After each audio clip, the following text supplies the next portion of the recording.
ప్రభు అయిన యేసు. అదే సమయంలో క్రీస్తు విరోధిని గురించినటువంటి పుకారులు అపోహలు ఎక్కువైపోయి దీని మీద ప్రతి చిన్న ఇన్సిడెంట్ని బేస్ చేసుకుని ఇదిగో అంత్యక్రీస్తు వచ్చేసాడు, లేకపోతే క్రీస్తు విరోధి వచ్చేసాడు, ఇక్కడ ఉన్నాడు, వాడు బయలుపరచబడ్డాడు, వాడి డ్రెస్ ఇది, లేకపోతే వాడి లైఫ్ స్టైల్ అది అని చెప్పేసి ఈ సోషల్ మీడియాలో క్లిప్స్ తయారు చేసుకుని వ్యూస్ కొరకు they are mesmerising the church and disturbing the Christianity in many ways. వాస్తవానికి వీటిని గురించి పరిశుద్ధ గ్రంథమైన బైబిల్ ఏం చెప్తా ఉందో ఒకసారి చూద్దాం. క్రీస్తు అదే సమయంలో క్రీస్తు విరోధి యాంటిక్రైస్ట్, క్రీస్తు వలనే ఉండే ఒక వ్యక్తిని వాడుకోవాలనేది వాడి ఉద్దేశము. క్రీస్తు తానే అని భ్రమపరిచి సంఘమును, సార్వత్రిక సంఘమును, భూలోకంలో మనుషులను మోసం చేయాలని వారి ఉద్దేశం. కానీ అక్కడ కొన్ని బౌండరీస్, కొన్ని లిమిటేషన్స్ పెట్టాడు యేసుక్రీస్తు ప్రభువారు. There are some limitations and boundaries. So ఇది ఎలా తయారైందంటే ఇది ఒక జోక్ లాగా తయారైంది. లాస్ట్కి ప్రపంచమంతా క్రిస్టియానిటీలో మాటికి యాంటీక్రైస్ట్ అనేది ఒకటి పెట్టుకోవటం, బైబిల్తో సంబంధం లేకుండా some presumptions and assumptions, especially rumours, పుకారులు, తర్వాత అపోహలు రెచ్చగొడతా ఉన్నారు. కానీ ఒకటి గుర్తుపెట్టుకోండి, అంత్యక్రీస్తు లేక క్రీస్తు విరోధి వాడు ఇప్పుడు రాడు, డైరెక్ట్గా రాడు.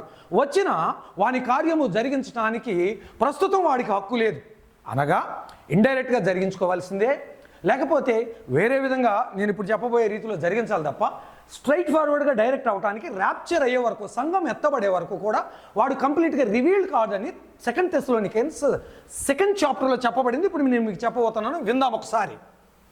చూడండి, చిన్ననాటి నుంచి తరతరాల క్రైస్తవులుగా, చిన్ననాటి నుంచి బైబిల్ తెలుసుకున్నటువంటి వ్యక్తులుగా మాకు ఒక పెద్ద ప్రాబ్లం ఏంటంటే క్రీస్తు విరోధి యాంటీ క్రైస్ట్ వచ్చేస్తున్నాడు. దాంతోపాటు ప్యారలల్గా సెకండ్ మేము విన్న న్యూస్ ఏంటంటే ఏలియన్స్ వచ్చేస్తున్నారు. ఈ రెండు అది కొంచెం పర్లా, ఇది మరీ ఘోరమైనటువంటి జోక్ లాగా పెట్టుకోవటం. ఏలియన్స్ అంటే ఇలాగే ఉంటారని ఎవడు చెప్పాడండి? వాళ్ళకి కోతుల్లాగాను కుక్కల్లాగా ఉంటారా? ఏలియన్స్ మీన్స్ మనకంటే they are more knowledgeable persons, they are coming from somewhere else అంట. తర్వాత వాళ్ళు ఫ్లయింగ్ సాసర్ల మీద వస్తారా? దీని మీద తర్వాత చెప్తాను నేను. ఏలియన్స్ అనేవి ఎంత వాళ్ళు పట్టుకున్నారంట, రష్యన్స్ లోపల పెట్టి వదిలేశారంట. ఇది ఒక joke.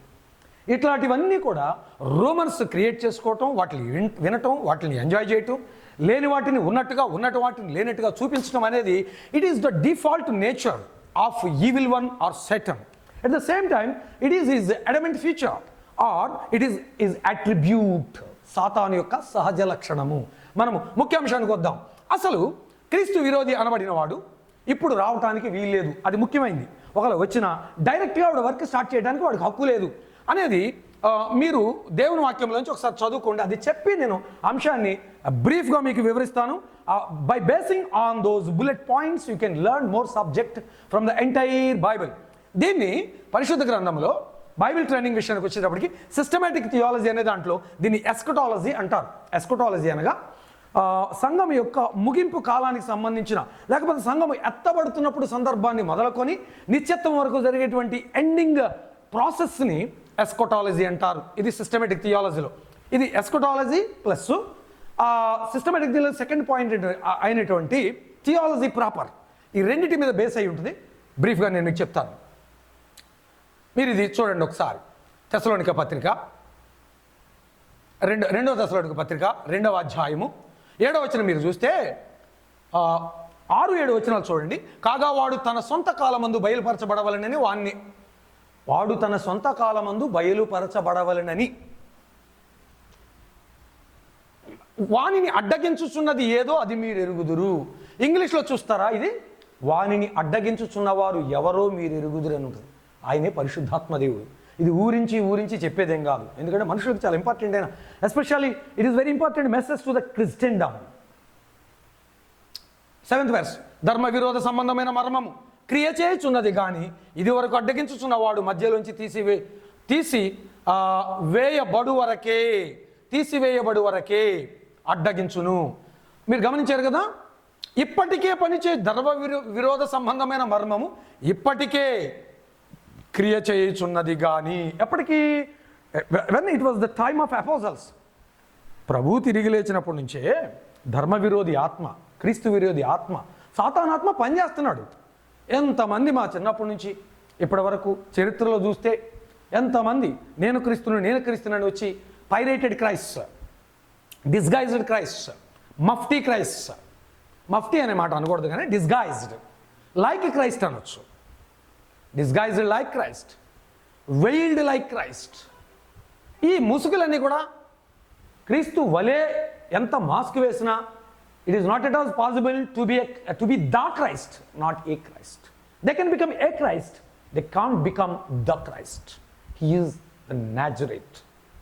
Christ, the Nazareth, who crucified by Pontius Pilate and has risen on third day and displayed his splendor for 40 days and ascended by showing his last commission, by revealing his last commission to his disciples and the entire disciples of the world who would like to follow Lord Jesus Christ. Here I'd like to say one thing. చూడండి, ఇక్కడ ఇది దేవుని త్రిత్వం, Trinity. God the Father, God the Son, God the Holy Spirit. In the same way, there is a Satan trio. సాతాను కూడా ముగ్గురు ఉన్నారు.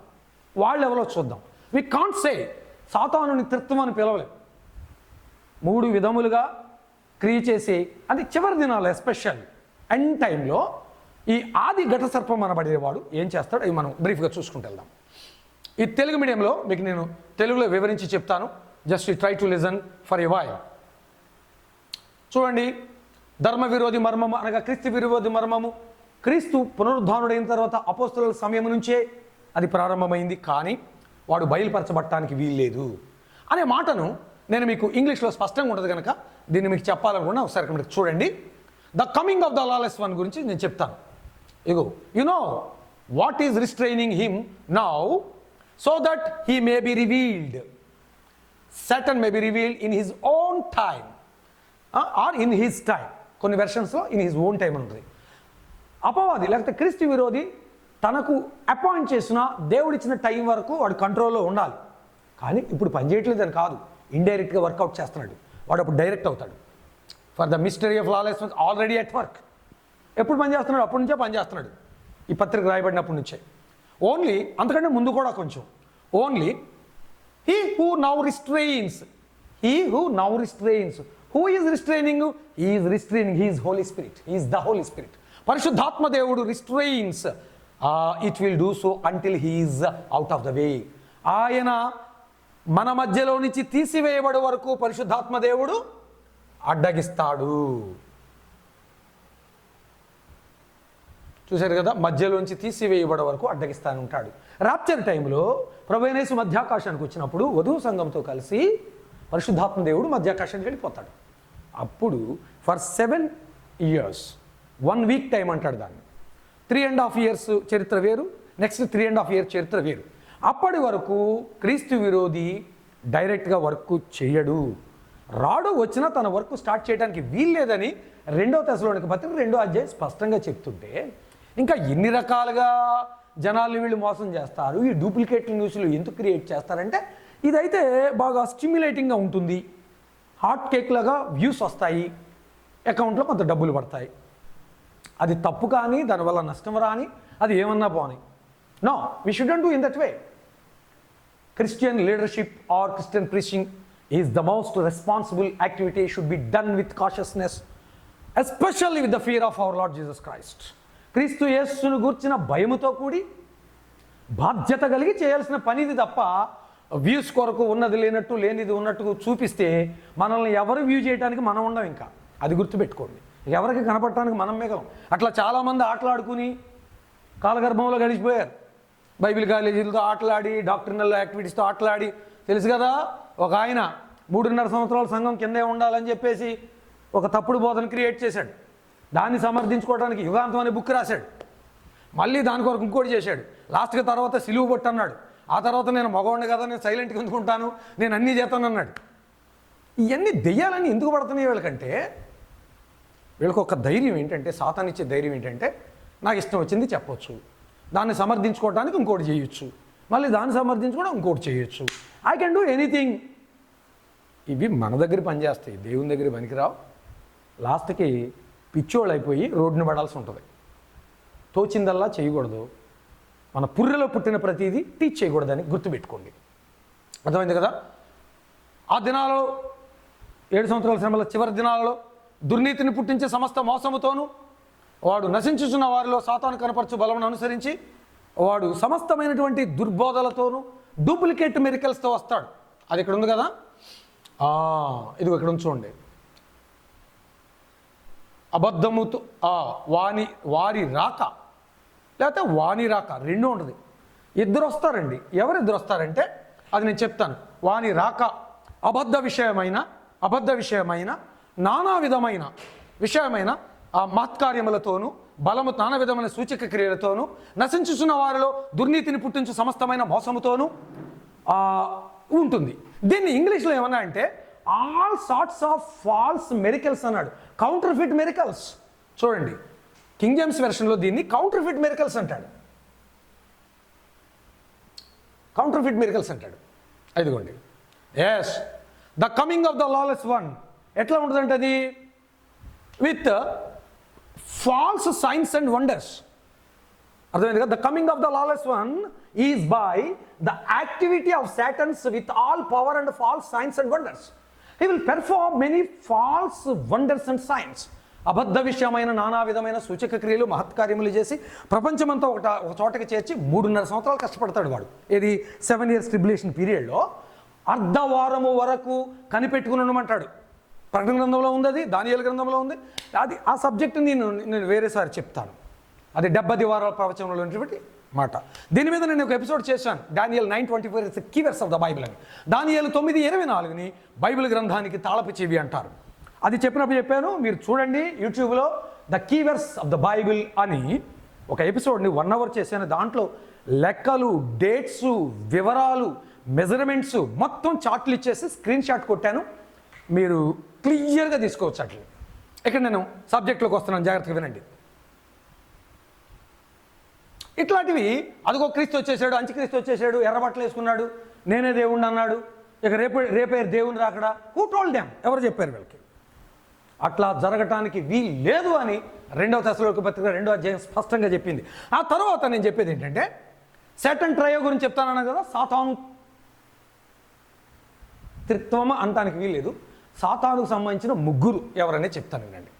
Revolution 1:10 మనం ఒకసారి గమనిస్తే మహాశ్రమల కాలానికి ముందు మాథ్యూ 24 అయ్యో ఆ దినములలో గర్భిణికి శ్రమ, అవి శ్రమ కలిగిన దినములు, లోకారంభము మొదలుకొని ఇప్పటి వరకు అట్టి శ్రమలు కలుగలేదు, ఎప్పుడు నువ్వు కలుగబోవు.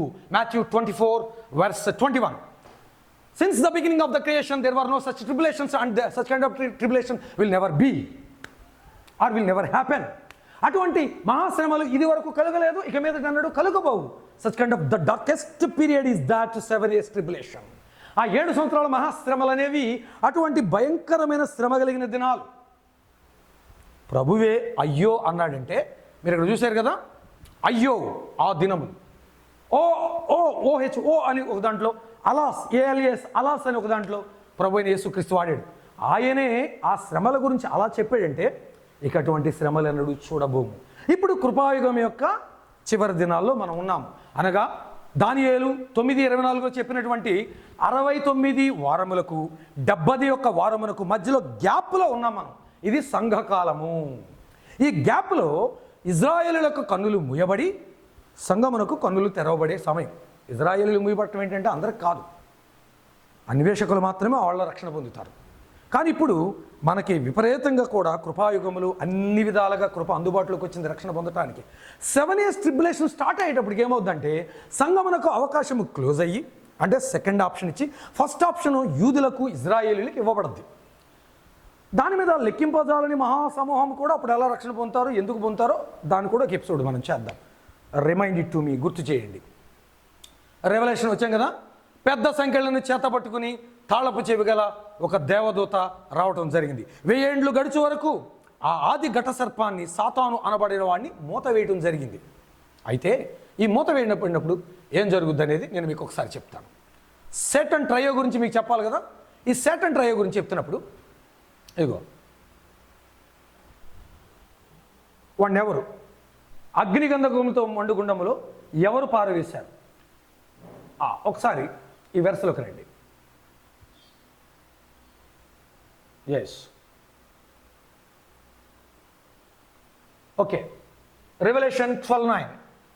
Dragon was thrown down, that ancient serpent, who is called the devil and Satan, the deceiver of the whole world. He was thrown into the earth, and his angels were thrown down with him. ఈ ఆదిఘట సర్పం అనబడిన వాడు భూమి మీదకి తొయ్యబడ్డాడు. తొయ్యబడినప్పుడు ఏం జరిగిందంటే, ఇదిగోండి 21వ అధ్యాయం, మీరు జాగ్రత్తగా గమనిస్తే అక్కడ ఇంకొక ఇద్దరు ఉన్నారు. 10వ వచనం, ప్రకటన గ్రంథం 20:10. ప్రకటన గ్రంథం 20:10. ఒకసారి రండి. అక్కడ ఎవరెవరు ఉన్నారు? వానిని మోసపురిచిన అపవాది అగ్ని గంధకముల గల గుండములో పడవేయబడిను. అచ్చట ఆల్రెడీ ఎవరున్నారు? క్రూర మృగమును అబద్ధ ప్రవక్తయు ఉన్నారు. వారు యుగాయుగములు రాత్రింబవళ్ళు బాధింపబడుదురు. గమనించండి, ఈ 7 సంవత్సరాల మహాశ్రమల కాలంలో ఈ ఆదిఘట సర్పం అనబడిన వీడికి ఏమేం పేర్లు పెట్టారు? క్రూర మృగము, అబద్ధ ప్రవక్త. వీడికి ఏమేం పేర్లు పెట్టారంటే, వీడికి 3 నేమ్స్ ఉన్నాయి. ఆ 3 నేమ్స్ ఒకసారి చూద్దాం. ఇదిగోండి, ఇంగ్లీష్లో నాకు కొంచెం ఫ్లెక్సిబిలిటీ ఎక్కువ కనుక మీకు అది చూపిస్తాను. False prophets, who is thrown deceived the people. And వీనికి ఏమేం పేర్లు ఉన్నాయంటే, ఆదిఘట సర్పము, ఏన్సెంట్ డ్రాగన్. 2వ వచనానికి వద్దాం, 20వ అధ్యాయం 2వ వచనం. ఆదిఘట సర్పము, ఆ తర్వాత సాతాను, అపవాది అని ఆడికి పేరు పెట్టబడెను. 3 పేర్లు ఉన్నాయి. డెవిల్, సాతాను మరియు అపవాది, ఆదిఘట సర్పం అని పేరు. వీడు ఏం చేస్తున్నాడు? ఏదెను వనము మొదలుకొని మనుషుల్ని మోసం చేస్తూ ఉన్నాడు. ఈ మోసం చేస్తూ వచ్చినటువంటి వీడు మహాశ్రమల కాలంలో 2ని ఎన్నుకుంటాడు. ఒకడు రాజకీయ నేత, వాడే క్రూర మృగం. వాడు క్రూర మృగం అంటే వాడికి ఏం పళ్ళు కూరలో కొమ్ములే ఉండవు, సినిమాలో చూపించినట్లు. He tortures the people like a beast in such cruel way. మనుషులను ఒక మృగము వలె క్రూరంగా హింసిస్తాడు కనుక రాజకీయ నేత వాడిని క్రూర మృగం అన్నాడు. ఈ అబద్ధ ప్రవక్త విషయానికి వస్తే, వీడు డూప్లికేట్ మిరకల్స్ చేస్తూ మనుషులను మోసం చేస్తూ అట్రాక్ట్ చేస్తూ ఫస్ట్ 3.5 సంవత్సరాలు వీళ్ళిద్దరూ హార్డ్ వర్క్ చేసి 1 వరల్డ్ అండ్ 1 గవర్నమెంట్ ఏర్పాటు చేసుకుంటారు. 1 వరల్డ్ అండ్ 1 గవర్నమెంట్ ఏర్పాటు చేసి ఈ అబద్ధ ప్రవక్త మనుషులను క్రూర మృగము వైపుకు నడిపిస్తాడు. ఆ రాజులకు ఏకాభిప్రాయం కలుగునట్లుగా దేవుడు వారికి బుద్ధి పుట్టించాడు. ఎందుకు? వారు నాశనం అయిపోవటానికి. ఒకే చోట వారిని సంహరించడానికి ప్రభు అయిన యేసు ఒలీవల కొండ మీదకి రావాలి, మధ్యలో లోయ ఏర్పడాలి. ఒలీవల కొండ ఆయన కాలు పెట్టినప్పుడు 2గా విడిపోవాలి. ఒకటి గమనించండి, 7 సంవత్సరాల మహాశ్రమలకి ముందు ఆయన మధ్యాకాశానికి వస్తాడు. 7 సంవత్సరాల మహాశ్రమల చివరిలో ఆయన భూమి మీదకి దిగి వస్తాడు. హార్మెగద్దోన్ యుద్ధాన్ని చేసి ద్రాక్షల గానుగల తొట్టున ఆయన తొక్కి 1000 ఏండ్ల పరిపాలన ప్రారంభించాలి. 1000 ఏండ్ల పరిపాలన తరువాత గోగు మాగోగు యుద్ధం, అటు తర్వాత నిత్యత్వం. దాన్ని ఎటర్నిటీ టు ఎటర్నిటీ అని ఒక చార్ట్ ఉంది. దాని మీద వీలైతే నేను క్లాస్ చెప్తాను, విందాం. ఈ క్రూర మృగం అనబడిన వాడు ఇలాగున వీళ్ళు ఏం చేస్తారంటే, ఈ మహాశ్రమల కాలం చివరిలో వాళ్ళిద్దరూ అందరితో పాటే నిత్యత్వాన్ని స్వతంత్రించుకోకుండా 1000 ఏండ్ల పరిపాలనకు వెళ్ళకోకుండా ఆ పాతాళంలో బంధించబడతారు అబద్ధ ప్రవక్త మరియు క్రూర మృగం. కానీ ఆదిఘట సర్పాన్ని మాత్రము పర్మనెంట్గా 1000 ఏండ్లు లాక్ చేస్తాడు. ఎవరు? ప్రభు అయిన ఒక దేవదూత వచ్చి, మనకి 21వ అధ్యాయంలో ఉంది కదా, ప్రకటన గ్రంథం 21వ అధ్యాయంలో గొప్ప సంఖ్యలను చేతబట్టుకున్నటువంటి ఒక దూత వచ్చి, 20వ అధ్యాయమే, angel coming down out of the heaven having a key to the abyss and holding in his hand a great chain. 1000 ఏండ్లు గడిచే వరకు బంధిస్తాడు. 1000 ఏండ్లు అయిపోయిన తర్వాత అప్పుడు వాడిని శాశ్వతంగా ఎవరిని? ఆదిఘట సర్పాన్ని లోపల వేయటం జరుగుద్ది. అక్కడ ఆల్రెడీ ఎవరున్నారు? ఉంది there false prophet, there the beast and the false prophet had been thrown. Already వాళ్ళు they had been thrown there. వాళ్ళని ఆల్రెడీ అక్కడ వేసేసాడు. ఎప్పుడు? 1000 ఏండ్ల పరిపాలనకి ముందే.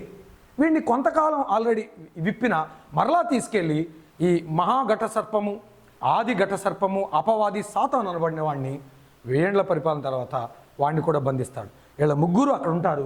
వాళ్ళకి ఏం జరుగుతుంది మనం విన్నాం కదా, రాత్రింబగళ్ళు యుగాయుగములు వారు బాధింపబడతారు. ఈ ఎపిసోడ్లో చెప్పనుద్దేశించింది ఏంటంటే, మీకు ముఖ్యంగా చెప్పనుద్దేశించింది ఏంటంటే, క్రీస్తు విరోధి యాంటీ క్రైస్ట్ అనబడిన వాడు ఇప్పుడు డైరెక్ట్గా రాడు. ఇది 7వ వచనంలో చెప్పాను కదా, 2 తెస్సలోనికీ పత్రిక 2వ అధ్యాయము. ఒకవేళ వచ్చినా వాని వర్క్ని యాక్టివ్ మోడ్లో పెట్టడానికి వానికి పర్మిషన్ లేదు. ఎప్పుడు? అడ్డగించుచున్న పరిశుద్ధాత్ముడు అడ్డగించుట మానివేసే వరకు. ఎప్పుడు పరిశుద్ధాత్మ దేవుడు అడ్డగించుట మానేస్తాడు పూర్తిగా? ఇప్పుడు కొంతవరకు అడ్డగిస్తున్నాడు వాడిని. ఇప్పుడు సత్యాన్వేషకులు తప్పించుకోవడానికి మార్గం ఉంది. కానీ ఎప్పుడైతే వధువు సంఘంతో పూర్తిగా మధ్యాకాశానికి పరిశుద్ధాత్మ దేవుడు వెళ్ళిపోతాడో, ఒక్క 3.5 సంవత్సరాల కాలము భూమి మీద అట్టర్ డార్క్నెస్ రూల్ చేస్తుంది. ఆ 3.5 సంవత్సరాల తర్వాత 1,44,000 మంది ప్రకటన గ్రంథంలో చెప్పబడిన యూదుల కన్నులు తెరవబడతాయి. వాళ్ళు రిజర్వేషన్లో రక్షించబడ్డవాళ్ళు. 1,44,000 మంది రక్షించబడరండి. ముద్రించబడి రక్షించబడేవాళ్ళు, రిజర్వేషన్ సీట్లు అంటాం కదా, అది ఓపెన్ కాంపిటీషన్లో రక్షణ పొందేవాళ్ళు మళ్ళీ వాళ్ళు పొందొచ్చు. దాంతోపాటు భూమండలంలో ఎవరు లెక్కింపజాలని మహాసమూహము ఆయా భాషలు మాట్లాడే వారిలో నుంచి, ఆయా జాతులలో నుంచి వస్తారు. ఇప్పుడు నయాన్న చెప్తుంటే మారని వారు అప్పుడు భయాన్న దంచి చెప్తుంటే పశ్చాత్తాపడి మారతారు. కానీ ఇది కృపాయుగం. ప్రశాంతంగా మారొచ్చు, ఒత్తిడి లేకుండా మారొచ్చు. శ్రమ ఉన్న కొంతకాలమే, ఇది మహాశ్రమలతో పోల్చదగిన శ్రమ ఏది కాదు. కనుక అలాగ విడుదల పొంది సమస్తమైన మోసపూరితమైన బోధల నుంచి తప్పించుకునే కృపా పరిశుద్ధాత్మ దేవుడు మనకు దయచేసి సదా ఆయన క్రీస్తు యేసు నామం ద్వారా పరమ తండ్రి మన ద్వారా మనతో ఉన్నటువంటి సాటి క్రైస్తవుల ద్వారా సదా ఘనత మహిమా ప్రభావాలు పొందుకొనుగాక దైవ శిష్యులు. ఆమేన్.